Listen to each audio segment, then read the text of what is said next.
మీలో ఎంతమంది BB queen తనూజాని miss అవుతున్నారు? నేనైతే చాలా మిస్ అవుతున్నాను. తను అంటే మాట్లాడే విధానం కానీ, ఆ డేరింగ్ కానీ, ఇవన్నీ నేనైతే తనను చూసి చాలా ఇన్స్పైర్ అయ్యానమాట. సో బిగ్ బాస్ అయిపోయిన తర్వాత మనం చాలా చాలా మిస్ అయ్యాము. ఈరోజు దాన్ని మిస్ అవ్వకుండా మనం ఫుల్ ఎంటర్టైన్మెంట్ అవ్వచ్చు.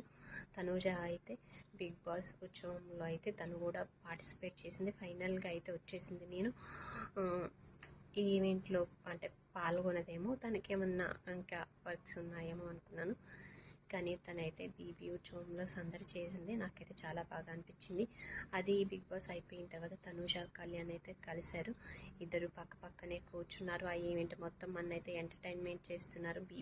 బీబీ 9 కంటెస్టెంట్స్ మొత్తం వచ్చారు. సో చూద్దాం అసలు ఎలా ఉండబోతుంది ఇది, ఈ ఈవెంట్ ఏంటి, మన్ని ఎలా వాళ్ళు ఎంటర్టైన్మెంట్ చేస్తారు, కొత్త కొత్త విషయాలు మనం ఏం నేర్చుకుంటాం, ఏం చూద్దాం అనేది అయితే చూద్దాం.